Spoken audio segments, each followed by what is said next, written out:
السلام عليكم. في مايو عام 2005 التقى الرئيس المصري الراحل محمد حسني مبارك بزعيم طائفة البهرة برهان الدين، وتم منحه إقامة دائمة هو والفرقة اللي موجودة معه، وأيضا بنى قصر في منطقة المهندسين في القاهرة. وخلال هذا اللقاء تم منح هذه الطائفة عدد من الامتيازات، أبرزها الإشراف والترميم لمساجد يعود بناءها إلى وقت الدولة الفاطمية، وأبرز هذه المساجد هو مسجد الحسين ومسجد الحاكم بأمر الله ومسجد السيدة نفيسة. ومع مرور الثلاثة وأربع سنوات اللاحقة، وتحديدا في 2009، خرجت تقارير تفيد بأن هذه الطائفة بدأت تتوسع بشكل مريب، بحيث أنهم يشترون كثير من العقارات والمحلات التجارية ويسيطرون على بعض المناطق بشكل خفي. طبعا هذه الطائفة مثل ما قلت كانت متواجدة وموجود منها ناس من الشعب المصري. ومع زيادة الصلاحيات الممنوحة لهذه الطائفة، حدث أول لقاء بينهم وبين الأزهر، فاستقبل محمد حسين طنطاوي طائفة البهرة وزعيمها برهان الدين. وخلال هذا اللقاء طلب برهان الدين زعيم طائفة البهرة من الأزهر منحهم بعض المساجد اللي تقع تحت إدارة ومسؤولية الأزهر، وتكفلوا هم بأنهم يبنونها ويعيدون ترميمها وترميم الأضرحة الموجودة معها بشكل كامل. طبعا وافق الأزهر ومحمد حسين طنطاوي اللي كان وقتها هو الأستاذ أو الإمام الأكبر للأزهر. وبأحد الجولات اللي كان يقوم فيها محمد حسين طنطاوي والوفد الزائر له من طائفة البهرة، في أحد الأيام زار محافظة المنيا بهدف يزور المعاهد والمدارس الإعدادية هناك، خصوصا اللي تخص البنات.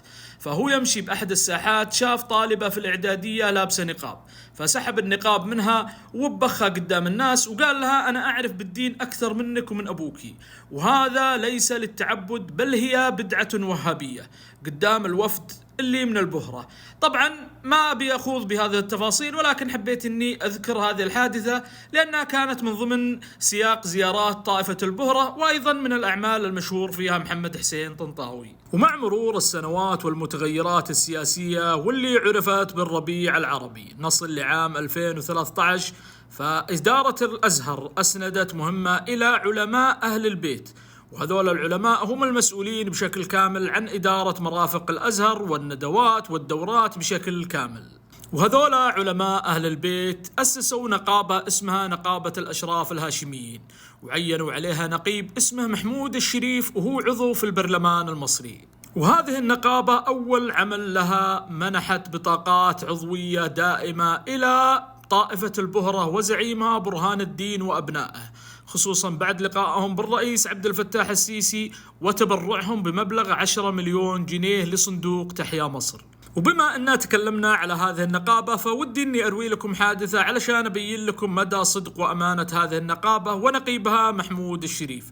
ففي عام 2025 منحت هذه النقابة شهادة نسل أشراف لممثلة اسمها زينة ولأبنائها اللي المفروض أنهم منسوبين للفنان أحمد عز، وجلست 10 سنوات علشان تثبت نسبهم وأنها متزوجة عرفي من أحمد عز. فما أعرف كيف يجتمع بأنها هي من نسل الأشراف وعيالها اللي من صلب رجل ثاني من نسل الأشراف.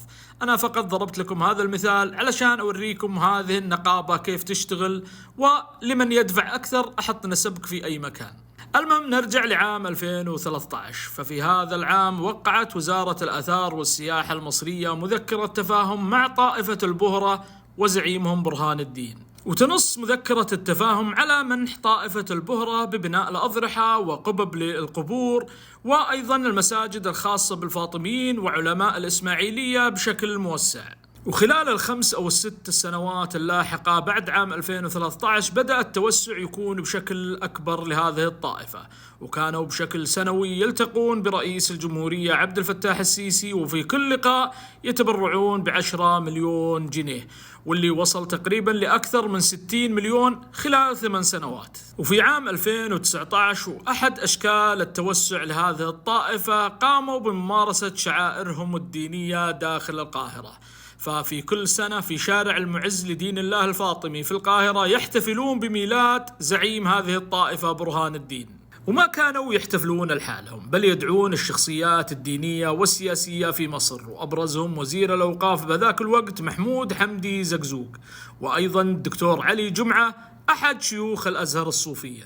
واستمر التوسع المخيف لطائفة البهرة بأنهم استولوا على مسجد الحسين وصاروا ما يسمحون لأي أحد من خارج الطائفة يدخل لحرم المسجد، بل وصل الأمر بأنهم يهدمون مسجد الإمام الشافعي والقبر المحيط فيه ويستولون على المنطقة كاملة بعد تسويرها.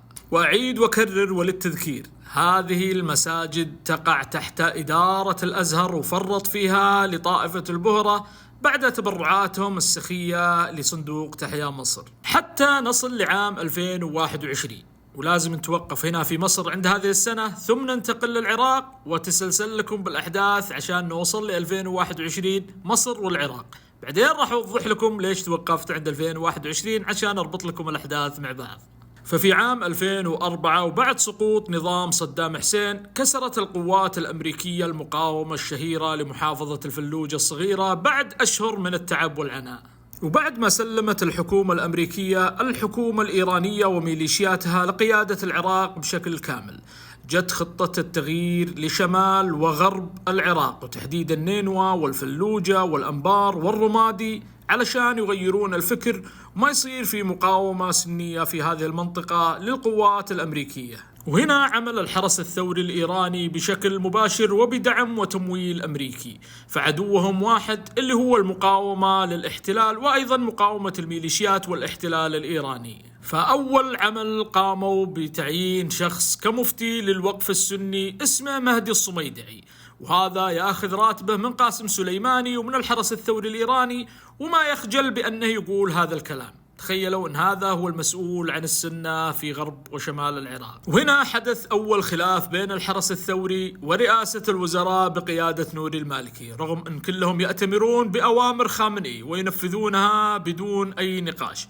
ولكن كانت وجهة نظر الحرس الثوري بأنه يتم دعم شخص صوفي أو شخص نفس مهدي الصميدعي، ونوري المالكي كان يرى العكس، يقول بأن هذا الشخص ما له أي قبول وحتى السنة ما يلقون له أي بال ولا يأخذون فتاوى منه، فلا بد ندعم شخص من نفس الموجودين من الأنبار أو الرمادي. وعندي شخص جاهز اسمه أبو المنار، وهو شخص يدعي بأنه سلفي وأنه شخص يعني محب للعراق، المهم أنه يعني موظف عنده زي مهدي الصميدعي، يأخذ راتبه من الحرس الثوري ولكن هذا يأخذ راتبه من نوري المالكي.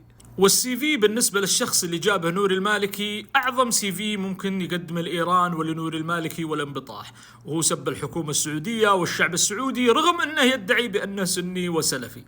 المهم أن الخلاف والاختلاف في وجهات النظر بين الحرس الثوري ونوري المالكي وصل لأعلى مراحل. هو وصل مرتين هذا الخلاف، مرة على موضوع بشار الأسد وخلاف نوري المالكي معه واتهامه بأنه يدخل عليهم إرهابيين، وهذه المرة اللي كانت بالخفاء.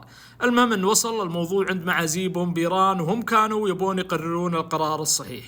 فطبعا المقبور والنافق خامنئي يقف أكيد مع الحرس الثوري، لأن بالنهاية مهما كان هذول العرب مجرد أدوات بنظره.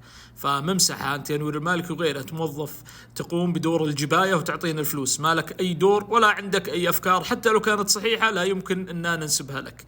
المهم أنهم أخذوا راية الحرس الثوري الإيراني وقالوا ندعم شخص صوفي، خلص هذا مهدي الصميدعي ما حد يبغاه، خلوه كذا على جنب، نجيب شخص صوفي ونخليه يتمكن من هذه المنطقة بشكل كامل ويكون الموضوع مدروس، بحيث أننا نغير ونسيطر ونستحوذ ونحتل هذه المناطق السنية بشكل كامل. وفعلا بدأ الحرس الثوري ونوري المالكي رغما عنه يدعم شخص اسمه بهجة الألوسي، شخص جالس صوفي يتبع الطريقة الصوفية القادرية، ويعني يجلس بالتكية عنده ويجمع بعض السرابيت الموجودين عنده. فقالوا تعال يا بهجت، عندك دور مهم وراح نعطيك كل الأموال والدعم بشكل كامل علشان تسيطر على هذه المناطق السنية. وفعلا ما تأخر بهجة الألوسي مدعوما بالأموال والإعلام السيطرة على المدارس والمساجد والجوامع في غرب وشمال العراق بشكل كامل، وسيطر على الجمعيات الخيرية بشكل كامل، بحيث أنه يعطي الدعم من يشاء ومن يتبعه ويكون ولاءه بشكل كبير له، ويمنعه من الأشخاص اللي ما هم معترفين فيه ويعرفون أنه صوفي وأن ما له مكان عندهم. وبعد سنوات بسيطة توفى بهجة الألوسي واستلم مكانه ولده عبد القادر، واللي كان أنجح وأنشط من والده بشكل كبير، واستمر المشروع الإيراني ومشروع أذنابهم وميليشياتهم في العراق. وجاء وقت رد الدين للحكومة الإيرانية وميليشياتها الموجودة في العراق، فأعلن مهدي الصميدعي اللي هو مفتي صوري اللي عينته إيران والحرس الثوري وسليماني، وعبد القادر بهجة الألوسي اللي الآن المفروض أنه مسيطر على زمام الأمور والجمعيات والمدارس وجميع المرافق الموجودة في شمال وغرب العراق بشكل كامل. فأعلنوا ببيان رسمي موحد دعمهم للحشد الشعبي ضد تنظيم الدولة الإسلامية. وتنظيم الدولة الإسلامية معناها كل سني عمره 14 و15 سنة. فقالوا للناس في شمال وغرب العراق في المناطق السنية أن هذا الحشد وطني ولا بد أنهم يفتحون بيوتهم وما يقاومون بشكل كامل. فدخل هذا الحشد الإجرامي الطائفي الدنيء وقام باعتقال وقتل وتهجير كثير من السنة تحت أي مسمى. بعد نجاح هذه العمليات الدنيئة لميليشيات الحشد الشعبي، وفي عام 2013 في نهاية 2013 أعلن الألوسي عن تأسيس مجلس سماه بمجلس الرباط المحمدي، واختار مقر المجلس بأنه يكون بمدينة الفلوجة اللي قاومت الأمريكان. لاحظوا أن هذا المجلس اللي يضم جميع شذاذ الآفاق من كل مكان يكون مقر بالفلوجة برسالة واضحة للجميع. وأحد أبرز أعمال هذا المجلس هو إنشاء إذاعة اسمها إذاعة الرقيم، وهذه الإذاعة أنتجت أوبريت اسمه إحنا العيالة، يمكن كثير سمع هذا الأوبريت، ويحمل الحقد والضغينة ضد مكون كبير من المكونات الاجتماعية والدينية في العراق. فهذا الأوبريت الطائفي واللي كانوا يقومون به منشدين صغار ولابسين لبس الحشد الشعبي، وأنا أحمد الله وأتشرف بأني كنت أحد الأشخاص اللي قاتلوا علشان إدارة يوتيوب تحذف هذا الأوبريت، ولله الحمد تم حذفه. هذا أول أعمال مجلس الرباط المحمدي اللي هو تأسيس الإذاعة. نروح ثانيا تأسيس مؤسسة باسم رشد وتعيين شخص اسمه محمد نور العيساوي علشان يكون مسؤول ومشرف عليها بشكل كامل. وهذا محمد نور كان يقدم قروض الزواج ومسؤول عن الجمعيات والتدريس في المعاهد، ويختار الأشخاص اللي لهم ولاء له أو الأشخاص اللي ما لهم ولاء لهذه المؤسسة أو للألوسي أو الصميدعي. أي واحد يعني يعترض على هؤلاء الأشخاص ما يكون له نصيب ولا مكان لا في وظيفة، بل إنه إذا يعني وضعه زين ما يسجن. ثالث أعمال مجلس الرباط المحمدي هو إنشاء إدارة باسم إدارة الأمن الفكري لمحاربة الفكر السلفي الوهابي. فهذه الإدارة مختلفة شوي لأن صار في خلاف داخل مجلس الرباط المحمدي على من هو الشخص اللي يتولى رئاسة هذه الإدارة، ولكن صفوا آخر شيء على أن رامي العبادي بعد مقابلته لرئيس الوزراء مصطفى الكاظمي. وهذا يدلك بشكل مباشر على أن الحكومة اللي تأخذ أوامرها أصلا من طهران بأنها هي المشرفة بشكل كامل على مجلس الرباط المحمدي وكواليسه بشكل كامل. المهم أن رامي العبادي مسك إدارة الأمن الفكري داخل هذه الجمعية، وهذا الشخص اللي يحمل مؤهل ثانوي قام بأخطر إجراء داخل مجلس الرباط المحمدي.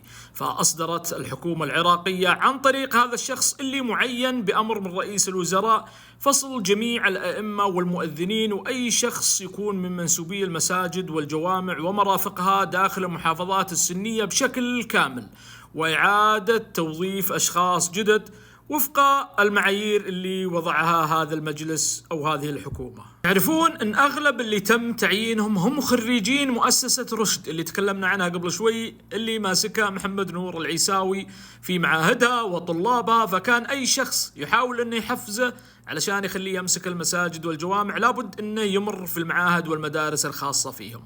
جميع هذا الترتيب الخبيث يا أخوان تراه تنظيم ما هو سهل، ولكن أنا أحاول أبسط الصورة بشكل كبير. المهم أنه تم تعيين هؤلاء الأشخاص اللي متخرجين من مؤسسة رشد في الجوامع والمساجد اللي تم فصل جميع الأشخاص اللي قبل 2017 كانوا قائمين بهذا الدور.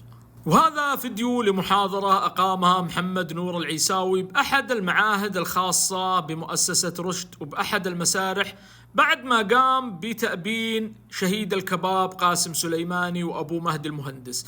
لاحظوا اللي يردون وراء علشان يعطون صبغة بأنهم ما هم شيعة، يقولون الله أكبر، الشيعة اللهم صل على محمد، يعني تعرفون أنتم هذه التفاصيل. فشوفوا هذا الفيديو المضحك علشان يقولون شوفوا حتى الشعب والسنة الموجودين في الفلوجة أو نينوى أو غيرها من المحافظات كيف يقومون بهذه الأعمال، عشان تعرفون يا إخوان أن هذا الترتيب والتخطيط ما جاء من فراغ للأسف. إلى حوض الكوثر.